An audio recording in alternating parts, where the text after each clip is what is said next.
প্রিয় দর্শক, সবাইকে আন্তরিক শুভেচ্ছা অভিনন্দন জানাচ্ছি। আপনারা জানেন বিগত কয়েকদিন ধরে নোয়াখালীতে ঝড় বৃষ্টিপাতের সাথে বন্যায় প্লাবিত হয়েছে, যেটি ফেনী অঞ্চল ডুবে কিছুটা ফেনীতে স্বস্তি ফিরলেও নোয়াখালীর যে লক্ষ্মীপুর বা নোয়াখালী সদর যে এলাকাগুলো এগুলো এখন প্লাবিত হয়েছে গতকাল থেকে বৃষ্টিতে, যেখানে পানি 3-4 থেকে 5 ইঞ্চি কমেছিল, সেখানে আরও 3 থেকে 4 ইঞ্চি বেড়ে, অর্থাৎ কোনো জায়গায় হাঁটু পরিমাণ পানি, কোনো জায়গায় কোমর পরিমাণ পানি পর্যন্ত আছে। আপনারা জানেন তো আমাদের যে সদরের পরিস্থিতি সেটি বলতে গেলে এখন নাজুক অবস্থা।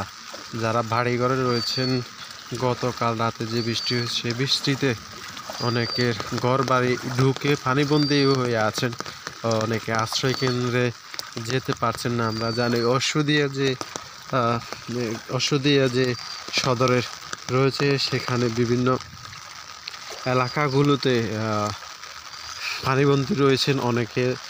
যেহেতু উদ্ধারের জন্য নৌযান প্রয়োজন, সে প্রশাসন এবং বিভিন্ন সামাজিক যে সংগঠনগুলো তারা চেষ্টা করছেন যে নৌযানের মাধ্যমে রেড কিচেন বা রবার স্কাউট সহ যে দক্ষ যারা এই বিষয়ে তাদেরকে দিয়ে উদ্ধার কার্যক্রম চালানোর জন্য।